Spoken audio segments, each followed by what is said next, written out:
હર હર મહાદેવ. કેમ છો ફેમિલી? મોજમાં? તો અમે પણ મોજમાં. તો ચાલો મિત્રો, હવે બ્લોગની શરૂઆત આપણે ગુડ મોર્નિંગ થી કરી લઈએ, કેમ કે અત્યારે વાગે છે સવારના 10 અને પીહુ તો સ્કૂલે ગઈ છે અને હવે નાસ્તાનો ટાઈમ થઈ ગયો છે. તો આપણે સવારમાં ગુડ મોર્નિંગ થી બ્લોગની આપણે શરૂઆત કરી લઈએ. તો જો અહીંયા બધા બેઠા છે અને ભજીયા પણ લાયા છે. તો good morning mummy. Good morning. Good morning papa. Good morning. Good morning મયુરભાઈ. અરે ભાઈ શું જોઉં છું તું? તમારો બ્લોગ જ જો. અરે મારો બ્લોગ નહીં, આટલો ટાઈમ આવી જો. સ્કીપ કર. ઓકે, જો આપણો બ્લોગ જોવે છે મયુરભાઈ. આ લગ્નનો બ્લોગ છે, લગ્નનો બ્લોગ.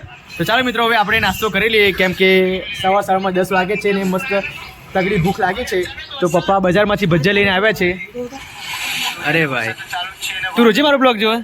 રોજે હું like. Okay, thank you so much. તો આજે જો જમવામાં ગવાની સિંગો બનવાની છે ને મમ્મી? બાજીના રોટલા બનશે? પપ્પા બનાવશે આપ તો સિંગો. સિંગો એમ ને? એમ નહીં, બાજીના રોટલા બનશે કે ઘઉંની રોટલી બનાવશે? બાજીનો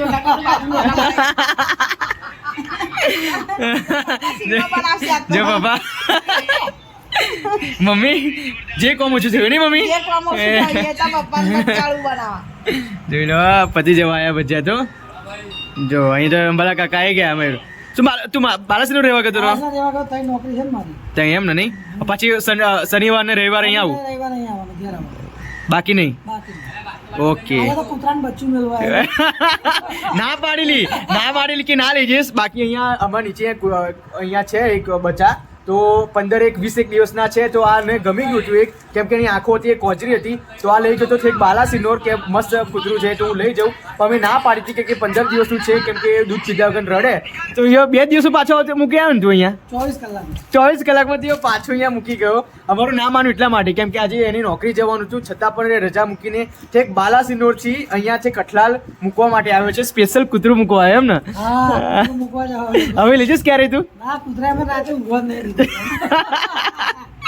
ના પાડેલી, અમે બધા જ ના પાડી કે ભાઈ તું ના લઈ જઈશ. જ્યારે 30 કે 2 મહિનાનું થાય અને દૂધ એની મમ્મીનું છોડે એ પછી તું લઈ જા. તો આ ભાઈ માન્યો નતો, કેમ કે એની કૂતરું એટલું બધું ગમી ગયું હતું, તે છતાં પણ ના કહેવાથી લઈ ગયો હતો. પણ 24 કલાકની અંદર જ અહીંયા મૂકી ગયો એમ. હવે ના લઈ જાઉં નહીં? એટલે મારા ભાગના કઈ ગયા? ત્યાં ભજ્જું ખાધું? એક જ. ઓકે, જા જો તો આપણા ભાગના 2 બચ્યા છે. તો ચાલો મિત્રો, ફટાફટ આપણે નાસ્તો કરી લઈએ, કેમ કે મમ્મી તો અહીંયા ગવાની સિંગો, ના સોરી ગવાની મમ્મી કોઈ નહીં. હવે મમ્મી તો અહીંયા વાગે છે સવારના 10. મમ્મી 11 વાગે લગી બની જશે નહીં? 11 તો વાગ્યા. 11 વાગવા એમ ને? આ બાફા મેલ દો તા પપ્પા વઘાર દેશે, હું રોટલી બનાવી દઉં. ઓકે, ત્યાં લગી આપણે નાસ્તો કરી. પણ 2 જ ભજીયા મમ્મી, શું નાસ્તો થયા? 3 હા. કઈ 3 છે? આ તો કરજું છે જો તો. એ તમારે પકડી અરે વાવ, છાસ પણ લાયા છે એમ ને જોડે જોડે. તો આજે મજા આવશે મમ્મી, કેમ કે ઘઉંની રોટલી, ગવાની સિંગો અને મસ્ત મજાની આ ગોકુલની છાસ. મજા આવશે ખાવાની આજ તો. લો. કેમ છાસ નહીં ખાવી મમ્મી? દીચાણા દુખે એટલે છાસ નહીં ખાતી. એટલે નહીં ખાતી એમ ને? બરાબર. પાછું વાદરું આવી જાય તો લોચા પડે નહીં મમ્મી? હેડાય નહીં. ઓકે ઓકે, ચલો તને આપણે મૂકી દઈએ ફ્રીજમાં, જઈએ ઘરમાં, કેમ કે હું તો લેવા જવાનું છે. અહીંયા તો હવે અડધો કલાક બાકી છે પીહુને લેવા જવાનું, અને ખાવાનો પણ ટાઈમ બાકી છે. તો ઠંડી છાસ થવા દેવા માટે આપણે અહીંયા મૂકી દઈએ છીએ. બાકી સોડાની તો કંઈ કમી જ નહીં. જો તો કોઈ નહીં, મળીએ. સો પ્લીઝ બ્લોગમાં કન્ટિન્યુ બને રહેજો. અહીંયા સંચો તો જો રીતિકા આગળ હુનો જ પડી ગયો છે, કેમ કે જે રીતિકા જ્યારથી ગઈ છે ત્યારથી અહીંયા કોઈ એને યુઝ કરતું નથી. જો કે રીતિકાની જ આ સંચો આવડે છે. તો મળીએ મિત્રો, સો પ્લીઝ બ્લોગમાં કન્ટિન્યુ બને રહેજો. બાકી અહીંયા મસ્ત મજાનું હવે આપણે BGMI રમી લઈએ, કેમ કે બોરિંગ થઈ ગયો છું ને મગજ ફ્રેશ કરવા માટે કંઈક તો જુગાડ કરવો પડશે. તો ચાલો મિત્રો, બ્લોગમાં કન્ટિન્યુ બનાવી રહેજો. ત્યાં લગી મારું મગજ ફ્રેશ કરી લઉં, માઇન્ડ ફ્રેશ કરી લઉં, ત્યાં લગી થોડું BGMI રમી લઈએ. ઓકે, તો ચાલો મિત્રો, મને શર્ટ થોડું અનકમ્ફર્ટેબલ લાગે છે, તો આપણે ચેન્જ કરી લઈએ, કેમ કે થોડું મને ગરમી લાગે છે ને થોડું અંદરથી હવે શું કહેવાય, ગરમીથી એવું લાગે છે. તો શર્ટ થોડું બદલી લઉં. તો સવારમાં જુઓ, કારીગર જોડે આ દિવેલી છૂટી પડાવી છે અને આ લાકડા પણ છૂટા પડાયા છે. તો કોઈ નહીં, સળગાવવાની પણ બહુ સારું મજા આવે. પણ હવે જો બધું આ દિવેલી પણ અલગ છે અને આ લાકડા પણ જુદા કરાવી દીધા છે. હવે ઠેસરવાળો આવે એ પછી આ દિવેલી આખી મસેરવાની છે. જો કે ઠેસરવાળાને મેં કોન્ટેક કર્યો છે, પણ એને ટાઈમ મળ્યો નથી, એટલા માટે એ આવ્યો નથી. પણ જો કે આવતીકાલે આવી જાય તો બહુ સારી વસ્તુ છે. બાકી સવારમાં જ અમે ફોન માર્યો હતો કે અમે દિવેલાના લાકડા કાઢી દીધા છે, અલગ પાડી દીધા છે, તો તમે આવી જાઓ. તો એણે કીધું કે હું 1-2 દિવસમાં આવી જઈશ. પણ 1-2 દિવસના આજે 7 દિવસ થઈ ગયા છે, તે છતાં પણ એ આવ્યા નથી. તો કોઈ નહીં, હવે આ દિવેલી તો અમે અલગ પાડી દીધી છે, સુકાવા પણ મૂકી દીધી છે. જો કે લાકડા પણ અલગ કરી દીધા છે. તો ચાલો મિત્રો આપણે શર્ટ થોડું બદલી લઈએ, કેમ કે કમ્ફર્ટેબલ થોડું શર્ટ લાગે છે. શું શર્ટ બદલી લેતા વાર કેટલી લાગે, અને બધું સચકવાનું બાકી છે ભાઈ. આજે આ પહેરીએ, આ વ્હાઇટ શર્ટ પહેરે છે ને ભાઈ? ઓકે ચલો આ વ્હાઇટ શર્ટ પહેરી લઉં થોડી વાર. તો ફાઇનલ મિત્રો આપણે શર્ટ ચેન્જ કરી લીધું છે. સો કમેન્ટ કરજો શર્ટ કેવું લાગે છે. તો મળીએ. સો પ્લીઝ બ્લોગમાં કન્ટિન્યુ બને રહેજો. તો 15 મિનિટ બાકી છે પીહુને લેવા જવા માટે. તો પીહુને લેવા જઉં છું કેમ કે ટાઈમ નથી હવે મારી પાસે. તો મળીએ થોડી વાર પછી. ઓકે બાય મિત્રો. અમારી પીહુ ઘરે આવી ગઈ છે અને શું ખાવું છું? આઈસ્ક્રીમ. કોણ? કાલે રજા છે? હા મને ખબર છે. ખબર છે? કાલ શું છે પણ શેની રજા છે? Good Friday. શું છે? Good Friday. Good Friday. અને શનિવારે આખલ તારીખ 11 વાગે જવાનું, 2 વાગે છૂટી જશે. ઓ ભાઈ ભાઈ રેવાય રજા. પછી મંડે કન્ટિન્યુ જવાનું સ્કૂલે. ઓકે. તો જો મિત્રો બપોરના એક્ઝેક્ટ 12 વાગી ગયા છે અને અહીંયા પપ્પાએ મસ્ત મજાની ગવાની સિંગો બનાવી દીધી છે, મસાલેદાર. આપ જોઈ શકો છો એકદમ મસાલેદાર ગવાની સિંગો બનાવી દીધી છે પપ્પાએ. જો કે હજુ રોટલી બનાવવાની વાર છે. જો કે પપ્પાએ સિંગો બનાવી દીધી છે. બંધ રૂમ છે, પેક રૂમ છે, એટલે બધા મસાલા ઉડે છે. જો કે પપ્પાએ બનાવી દીધી છે ગવાની સિંગો. ખાઈશ ગવાની સિંગો? ભાવે છે ને? ઓ બાપા. મિત્રો બપોરના 1:40 થઈ ગઈ છે અને અમારે અહીંયા તો સાયારામ દવેનો પ્રોગ્રામ ચાલુ છે, જે મમ્મી જોયા કરે છે. અને અમારી પીહુ અહીંયા લેસન કરે છે. પીહુ શું લેસન કરું છું બેટા? શું લેસન આપ્યું છે મેડમે તને? આવડશે તને દોડતા? હા. ઓ ભાઈ તો મામા મેં કાલે ખુદ દોરેલું. ખુદ દોરેલું છે કઈ કાઢ? અરે વાહ સુપર. મેડમે સ્ટાર આપ્યો તને? ના. નહીં આપ્યો? આજે સ્ટાર આપે એવું કર. અહીંયા તો ફ્રી ફાયર ચાલુ જ છે. જો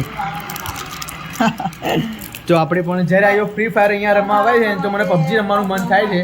તો હું રોજ બપોરે પબજી જ રમ્યા કરું છું, કેમ કે ભલો શરૂઆત કરે છે પછી ફિનિશિંગ કરું છું. કેમ કે એકલું હોય તો મજા નહીં આવતી, પણ ભોલો અહીંયા કંપની આપવા માટે બપોરે આવે છે મસ્ત મજા ઠંડક રૂમમાં. તો અહીંયા મસ્ત મજાનો સોફા પર અમે બેનને જ સોફા પર બેસીને રોજ એ ફ્રી ફાયર રમે અને હું પબજી રમું છું. જો કે એને જો ચાલુ કરી દીધી છે જો, અને અહીંયા મારે ચાલુ કરવાની બાકી છે. તો મેં વિચાર્યું કે આપણે બ્લોગ શૂટ કરી લઈએ. અને મિત્રો અત્યારે મેં 5 વાગે મારે બરિયા બાપાએ બાધા પૂરી કરવા માટે જવાનું છે, કેમ કે આજે વીરના 9 દિવસ ઓળખના પૂરા થઈ ગયા છે. તો ફાઇનલી આજે 9મા દિવસે ઓરી માતાની ઓળખ કરવા માટે બરિયા બાપજી જવાનું છે. સો પ્લીઝ બ્લોગમાં કન્ટિન્યુ બન્યા રહેજો. મારે 4 ચૂક પણ ચડાવવાની છે, અગરબત્તી, નારિયેલ, ફૂલનો હાર, એ બધું જ આજે ચડાવવા જવાનું છે. તો હું તમને અપ ટુ ડેટ હું તમને બતાવવાનું છું. તો પ્લીઝ બ્લોગમાં કન્ટિન્યુ બન્યા રહેજો. તો 5 વાગવાની રાહ હું જોઈ રહ્યો છું, કેમ કે બરિયા બાપાની બાધા અને હોરી માતાની બાધા નમતા પોરે જ કરવામાં આવે છે, જો કે બપોરે એમાં ન કરાય. તો મળીએ 5 વાગે. સો પ્લીઝ બ્લોગમાં કન્ટિન્યુ બન્યા રહેજો. તો ફાઇનલી મિત્રો સાંજના 5:30 વાગી ગયા છે ને અત્યારે હું બરિયા બાપજીના મંદિરે વીરની બાધા કરવા માટે હું આવ્યો છું. જો કે વીર તો એના મામાના ઘરે છે, પણ એ લોકો ત્યાં પણ ઓળખ કરશે અને આપણે અહીંયા પણ ઓળખ કરવાની છે. તો આપ જોઈ શકો છો આ છે બરિયા બાપજીનું મંદિર. સાથે અમારી પીહુ પણ આવી છે વીરની ઓળખ કરવા માટે, હે ને? તો વીર તો મિત્રો એના મામાના ઘરે છે, કેમ કે એને 9 દિવસ પહેલાં હોરી માતા પધાર્યા હતા. તો એ લોકો ત્યાં પણ ઓળખ કરવાના છે અને અહીંયા પણ અમે ઓળખ કરવાના છે. તો આજે ફાઇનલી એના 9 દિવસ પૂરા થઈ ગયા છે. હોરી માતા નીકળ્યા હતા, તો આજે અમે ફાઇનલી ઓળખ કરવા માટે આવી ગયા છે. જો કે વીરની બાધા ત્યાં પણ કરવાની છે અને અહીંયા પણ કરવાની છે. તો અત્યારે આપણે સ્ટાર્ટ કરી દઈએ છીએ બાધા, કેમ કે એના માટે હું લાવ્યો છું હાર પણ લાવ્યો છું, અગરબત્તી છે. શું કરે છે? અમે ગોળ પણ લાવ્યા છે, શ્રીફળ પણ લાવ્યા છે, અગરબત્તી પણ લાવ્યા છે અને બરિયા બાપાની 4 ચૂક પણ લઈને આવ્યા છે અને હાર પણ અમે ચડાવી દીધું છે. જોઈ લો.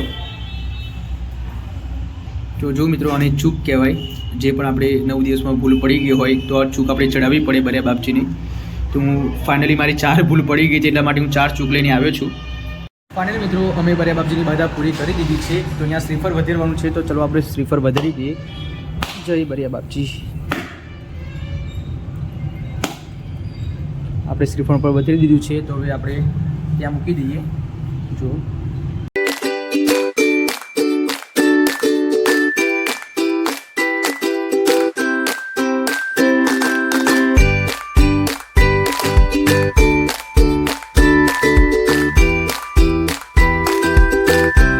ફાઇનલી મિત્રો અમે ચક્કર લગાવી લીધા છે અને ગોલમટા પણ ખાઈ લીધા છે.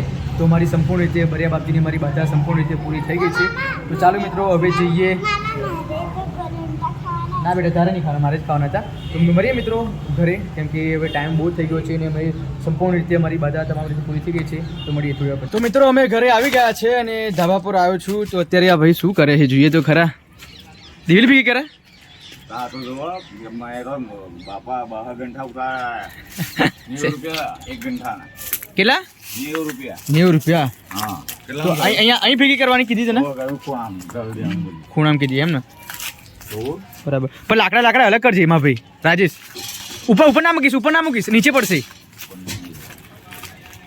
જો અહીંયા કેમ કે એટલી બધી સખત ગરમી પડે છે કે ના પૂછ્યો વાત. ગરમી કેવી લાગે રાજેશ? ખતરનાક ગરમી પડે છે. જો કે અહીંયા તો બહુ ઘરમાં તો બહુ સારું લાગે મને, કેમ કે અહીંયા તો મારે હવે થર્મોકોલ લગાવવાના છે મારી ઉપરની રૂમમાં.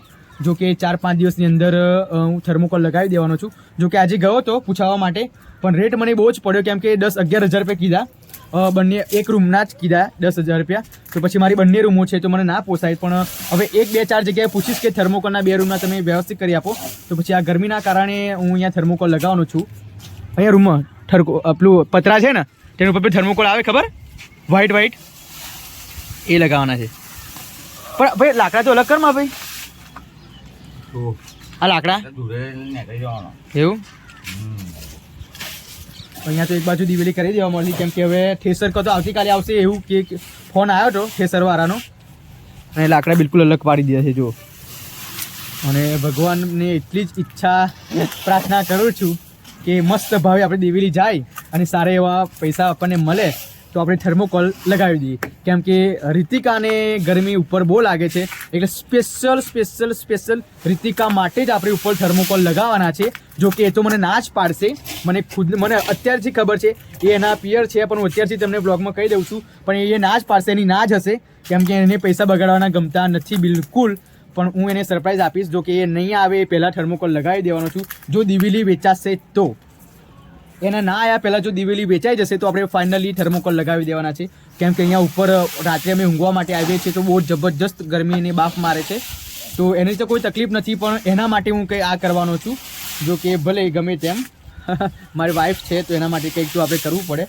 બાકી અમને એક પણ એનો દિવસ એવો આપણે ગયો નથી એની ગિફ્ટ આલ્યા વગર. જો કે ગમે તેવો નાનો પણ પ્રસંગ હોય તો પણ એને હું ગિફ્ટ આપી દઉં છું. જો કે એની આ ગયા ઉનાળે એની બહુ તકલીફ પડી ગઈ હતી અહીંયા ઉપર રહેવામાં. તો આ ઉનાળે તો આપણે એવી ઈચ્છા છે કે અહીંયા થર્મોકોલ લગાવી દઈએ. જો કે ના પાડવાની છે તે છતાં પણ હું બળજબડાઈથી હું થર્મોકોલ લગાવી દેવાનો છું. જો એને ખબર પડશે કે આ પિયુષ થર્મોકોલ લગાવવાના છે તો સ્પેશિયલ મારા પર ફોન આવશે કે આવું બધા ખર્ચા તમે ના કરશો. તો કોઈ નહીં, હવે રૂહી હતી, વીર છે અને રીતિકા છે, તો એના માટે આપણે આટલું તો કરવું પડે. તો પ્લીઝ વ્લોગમાં કન્ટિન્યુ બને રહેજો. હવે આને થોડી મદદ કરવા લાગુ છું.